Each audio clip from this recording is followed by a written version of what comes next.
áno, som si neustražil za čas, čiže ďalšia možnosť je, že nezadáte tejto funkcii, nezadáte konkrétnu vzdialenosť, ale robíte to tak interaktívne, hej, že vlastne potiahnete, koľko potrebujete, hej, tú čiaru. Dobre.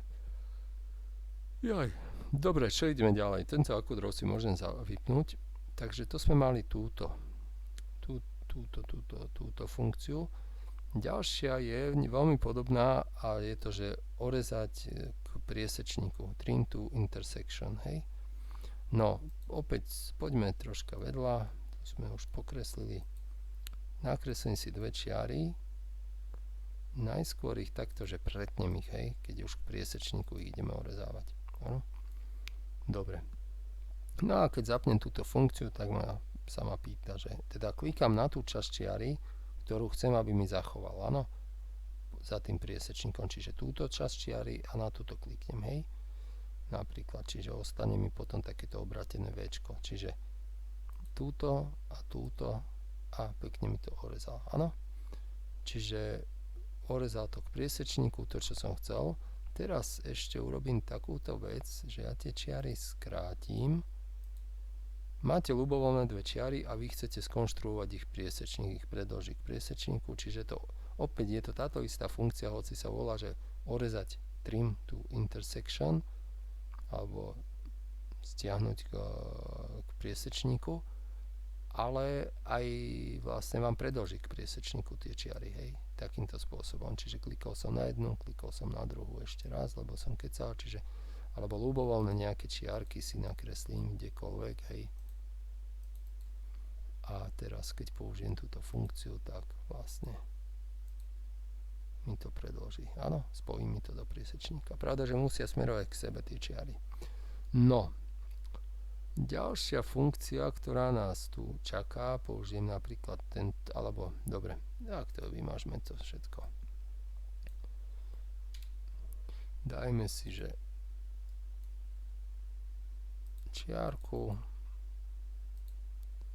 kružnicu a dobre, a dáme ešte jednu čiarku za ňu. Hej. Takto. Hej. No, ďalšia funkcia je podobná tejto, tiež by ste ju mohli tým takisto použiť, len by ste museli dvakrát klikať. Trim to element, predĺžiť alebo orezať k prvku, hej.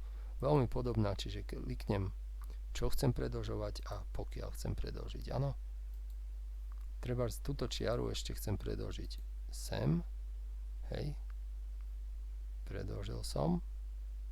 Ale zároveň viem aj orezávať touto funkciou, hej, že chcem napríklad orezať, že túto čiaru touto kružnicou, hej, tak mi to orezal. Všimnite si, naschvál som klikol na túto vzdialenejšiu časť, lebo keď urobíme takéto, čiže stále mám to trim to element, kliknem, že túto čiaru, tak on mi zobere, pravda, že tú časť tej kružnice, pri ktorej klikám, hej.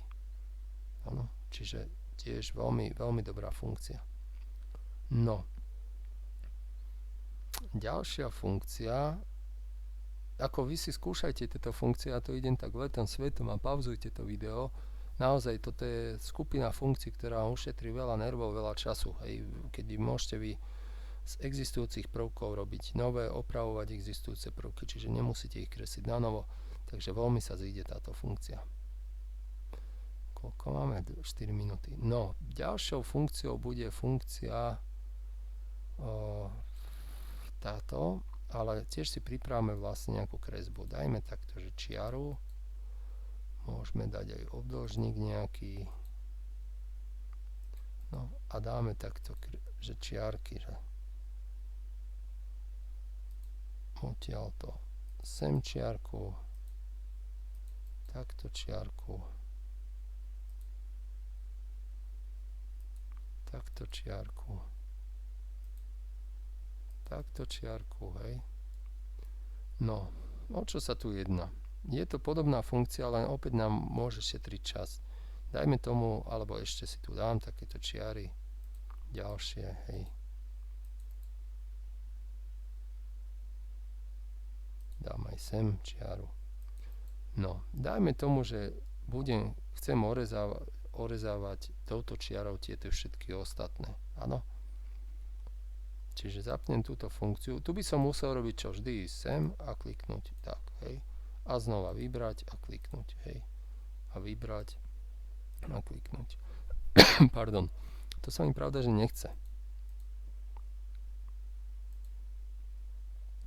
Pardon, to už som veľa. Na to je tu táto funkcia, ktorá tiež má 3 varianty. A ten prvý variant je, že orezať alebo predĺžiť. Či orezať a predĺžiť. Tak. Čiže vyberem ten prvý variant, ktorý multiple sa volá tá funkcia, a identify cutting elements, čiže identifikujte rezací prvok. Čiže táto čiara bude rezací prvok a idem vlastne, túto chcem skrátiť, túto naopak predĺžim k tej čiare, túto tiež predĺžim, túto skrátim, hej, preruším. Tu môžem si aj tento prvok vybrať, hej, a idem. Toto chcem. No, teraz ale je tu problém, hej. Chcel som to skrátiť. On ma celkom nepochopil. Takže môžem použiť túto funkciu, čiže túto variantu, že toto je varianta, že červené je, že skracujem, hej. Že to červené tam nebude, čiže toto skracujem. A toto vlastne zás budem predĺžovať, hej. Alebo si dám tento variant, ktorý pred chvíľou mi zlyhal troška, hej. Ma nepochopil, čiže teraz ma pochopil, hej. Neviem, ako to. Možno, že keď to dám, áno, keď to dám ku koncu, hej. Asi mu rozumiem už, že keď to dám ku koncu, čiže vyberem, som prerušil tú funkciu, lebo som dával späť. Keď to kliknem tu na konci, tak mi to predĺží. Ale keď to kliknem tu pri tom prvku, tak áno, tak to zmaže, hej. No a pravda, že toto môžem tiež ešte predĺžiť. Aj toto môžem predĺžiť, hej. Vlastne sme si prešli všetky tie 3 varianty, hej, tej funkcie. Veľmi dobrá funkcia, naozaj vám šetrí čas, nemusíte opakovať toto stále do nekonečna. Raz vyberiete prvok a orezávate, hej. To nemusí byť len čiara, áno, to ste videli, môže to byť obdĺžnik, môže to byť akýkoľvek prvok, cez ktorého idú, alebo ku ktorému idú nejaké prvky. Dobre.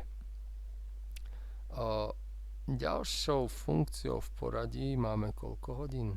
7 minút. Je vlastne funkcia vložiť vrchol a je to veľmi jednoduchá funkcia, teda veľmi aj dobrá.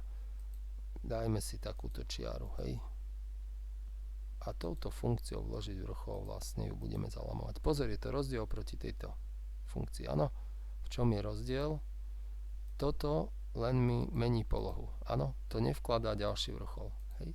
Kdežto táto funkcia insert vertex mi vkladá na tú líniu vrchol. Keď niekde do stredu alebo do dĺžky tej línie kliknem, tak mi vloží tam vrchol. Keď kliknem na koniec, tak mi vloží za posledný vrchol, hej. Čiže takto pekne si viem vytvoriť čiaru. Dokonca aj takýto obdĺžnik viete takto zmeniť na nejaký nepravidelný jednoholník. Áno. No pozrieme, koľko máme hodín. 8 minút 47 sekúnd. Dobre. No, toto je podobné delete vertex, čiže zas budem mazať, hej.